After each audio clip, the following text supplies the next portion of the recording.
भारतीय राष्ट्रीय आंदोलन का जो कोर्स हमारा चल रहा है उसको कंटिन्यू करेंगे। जी सर। कौन सा लेक्चर नंबर आज? 55। 55। आज का 55 लेक्चर नंबर है। और आज के इस वीडियो में हम पढ़ने वाले हैं 1946 के अंदर भारत में जो चुनाव हुए थे ना, उसको हम डिस्कस करेंगे। जी सर। 1946 में चुनाव हुए थे, केंद्र में भी हुए थे और राज्य लेवल पर भी हुए थे। जी सर। बहुत इंटरेस्टिंग है। जी सर। सेंटर में भी और स्टेट में भी हुए थे। ठीक। यस। ठीक है, चलिए 11 प्रांत थे उस समय, उनमें भी हुए थे चुनाव और सेंटर लेवल पर भी हुए थे। Yes, sir. इससे पहले 54 लेक्चर में आपने क्या पढ़ा सोचिए? शिमला सम्मेलन। शिमला सम्मेलन पढ़ा। हाँ।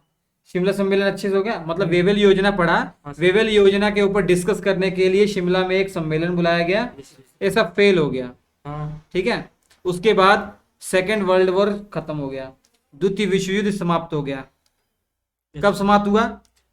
वर्ल्ड वॉर समाप्त हुआ 2 सितंबर 1945 को, विश्व युद्ध समाप्त हो गया सेकेंड। Yes, sir. लेकिन इससे 2 महीने पहले ही चुनाव इंग्लैंड में जो हुए थे उसके नतीजे आए, जो वहां की सरकार थी वो भी बदल गई। Yes, sir. ब्रिटेन की सरकार जुलाई में ही बदल गई थी, जुलाई 1945 में। जी सर। वहां पर कंजर्वेटिव पार्टी की सरकार थी ना, हाँ। वो बदल चुकी है अब वहां पर लेबर पार्टी आ गई है। लेबर पार्टी ऐसी है कि वो हमें स्वतंत्रता देने की बात करती थी। जो चुनाव लड़ने से पहले ही उसने अपने मैनिफेस्टो में लिख रखा था कि हम अगर सरकार बनाते हैं ब्रिटेन में तो हम इंडिया को स्वतंत्र कर देंगे, इसने पहले कह रखा था। जी सर।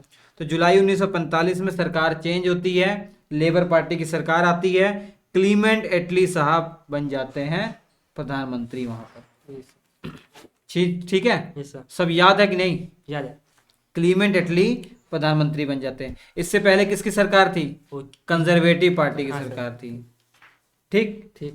कोई दिक्कत? नहीं सर। मैंने बताया था ना कल के वीडियो में, देखिए कल का वीडियो हमारा कौन सा था? तो 54 लेक्चर। 54th लेक्चर था। उसमें मैंने आपको देखिए बताया था कि लॉर्ड वेवेल के बारे में बताया था। 1943 से 1947 तक भारत के वायसराय थे।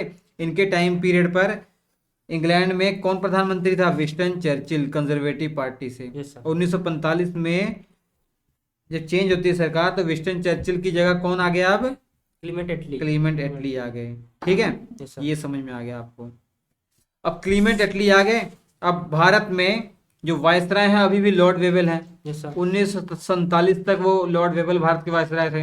हाँ। उन्होंने 19 सितंबर 1945 को एक घोषणा की, लॉर्ड वेवेल साहब ने। क्या घोषणा की? उन्होंने बोला कि भैया इंडिया में अब चुनाव करवाए जाएंगे, चुनाव सेंटर लेवल पर भी होगा, स्टेट लेवल पर भी होगा। ठीक है, ठीक। क्या उन्होंने बोला? 19 सितंबर 1945 को उन्होंने घोषणा की। क्या घोषणा की? इंडिया में चुनाव होंगे। कब होंगे? दिसंबर जनवरी महीने में कंप्लीट करवा लिए जाएंगे। दिसंबर 1945 से जनवरी 1946 के बीच में चुनाव कंप्लीट करवा लिए जाएंगे। और ये चुनाव होंगे केंद्र लेवल पर भी होंगे और प्रांत लेवल पर भी होंगे। ठीक सर। अब इन चुनावों के आधार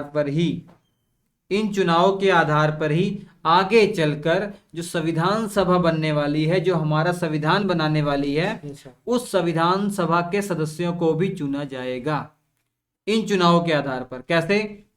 इसमें कहा गया था इन चुनावों में प्रांतों में जो भी विधान परिषद है, उस विधान परिषद में जो सदस्य होंगे उनको अधिकार दिया जाएगा वोट करने का। किसको वोट करेंगे? वो संविधान सभा के सदस्यों को चुनने के लिए वो वोट कर सकेंगे। Yes, sir. संविधान सभा का क्या काम था? हमारा संविधान बनाने का। हाँ। तो संविधान सभा के जो सदस्य थे वो जनता के द्वारा नहीं चुने गए थे। वो किसके द्वारा चुने गए थे? वो जो विधान परिषद के सदस्य हैं, जो इलेक्शन जीत कर आए हैं, Yes, जो sir. प्रांतों में इलेक्शन जीत के आएंगे, हाँ। वो चुनेंगे। Yes, sir. ठीक है, इसके अलावा वायसराय की जो कार्यकारी परिषद है उसके सदस्य भी जो चुने जाएंगे वो भी डिपेंड करेगा इन चुनावों पर। Yes, sir. ठीक है, ठीक। तो याद रखिएगा, मतलब कार्यकारी परिषद में किस पार्टी के सदस्य कितने ज्यादा हैं सेंटर में। मतलब जैसे कांग्रेस पार्टी अगर ज्यादा सीटें लाती है तो उसके एग्जीक्यूटिव काउंसिल में जो सदस्य होंगे ज्यादा होंगे। Yes, sir. जो पार्टी कम लाएगी उसके एग्जीक्यूटिव काउंसिल में सदस्य कम होंगे। Yes. ठीक है, तो ये है बात। अब चुनाव हो चुका, चुनाव का नतीजा क्या है ये देखना है। सबसे पहले सेंटर में देखते हैं क्या चुनाव का नतीजा हुआ, बहुत इंपॉर्टेंट है। सेंटर में 102 सीटों पर चुनाव लड़े गए। Yes, sir. सेंटर की जो विधान परिषद है ना उसमें 102 सीटों पर चुनाव लड़े गए। जी, अब रिजल्ट हमको केवल कांग्रेस और मुस्लिम लीग का पता होना चाहिए। Yes. कांग्रेस ने 59 सीटें जीती और मुस्लिम लीग ने 30 सीटें जीत ली। ये Yes. सेंटर की बात कर रहा हूं मैं। Yes. मुस्लिम लीग का भी अच्छा प्रदर्शन था यहाँ पे। Yes. और प्रांतों में देखते हैं, प्रांतों में टोटल कितने प्रांत हैं? 11 प्रांत हैं। Yes, sir. 11 प्रांतों में Yes, sir. 3 जगह तो सबसे बड़ी पार्टी के रूप में मुस्लिम लीग उभरे और बाकी जगह 8 प्रांतों में कांग्रेस सबसे बड़े पार्टी के रूप में उभरी। Yes. वो कौन कौन सी है? इंडियन नेशनल कांग्रेस को कहां पर बहुमत मिली? बम्बई प्रेसिडेंसी में Madras, central province, Bihar, Orissa, United province, Assam, north west front province. Yes. Map में दिखाता हूँ। ये आपका जो आज का उत्तर प्रदेश उत्तराखंड वाला इलाका है, Yes, ये sir. यूनाइटेड प्रोविंस है। वहां पर स्क्रीन पे भी आप देख पाए हैं, ठीक है। Yes. और ये देखिए, ये वाला जो इलाका है यहाँ पर दिखाई दे रहा, हाँ, ये वाला जो इलाका है बिहार और उड़ीसा, ठीक सर। यहाँ पर भी कांग्रेस की सरकार बहुमत में आ गई। ये वाला आसाम वाला क्षेत्र है, यहाँ पर भी बहुमत में आ गए। ये सेंट्रल प्रोविंस जो आज मध्य प्रदेश है, छत्तीसगढ़ वाला इलाका है, वहां पर भी ये बहुमत में आ गए, सबसे बड़ी पार्टी के रूप में उभरे। ठीक। ये बम्बई प्रेसिडेंसी है हाँ। और ये मद्रास प्रेसिडेंसी है, Yes. ठीक है। 1 2 3 4 5 6 7 और एक यहाँ पर देख लीजिए नॉर्थ वेस्ट फ्रंट प्रोविंस, दिख रही है। हाँ सर। तो 8 राज्यों में ये सबसे बड़े दल के रूप में उभरे। कौन? इंडियन नेशनल कांग्रेस वाले। Yes, sir.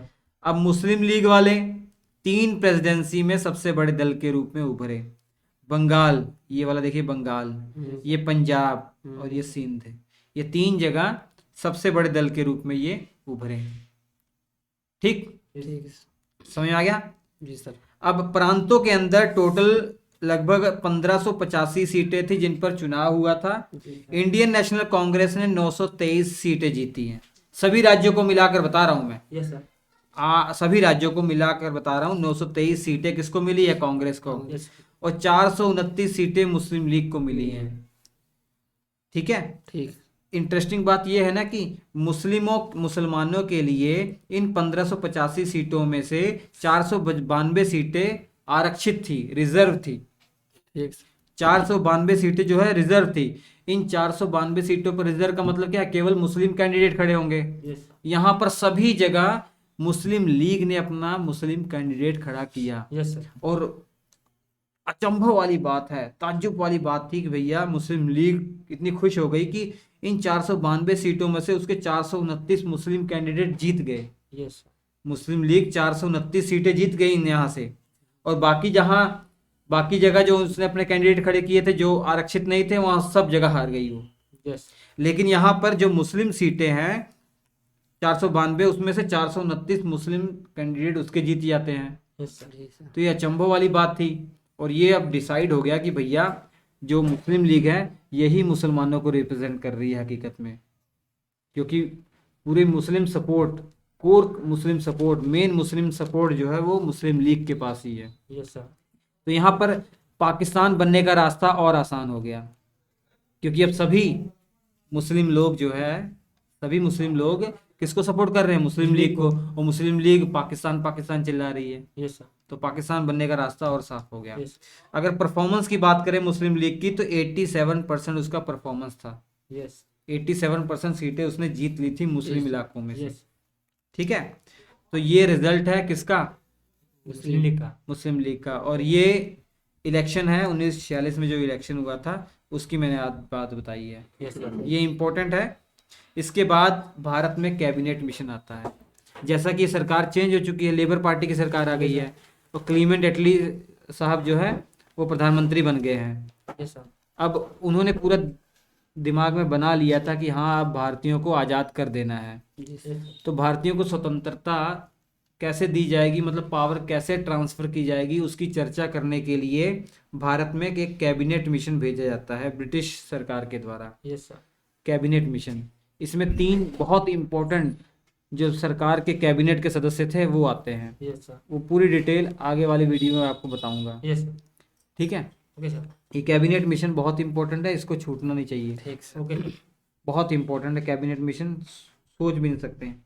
इसके जो नोट्स हैं वो श्री एजुकेशन एप्लीकेशन पर आपको मिल जाएंगे। SHRI Shri education EDUCATION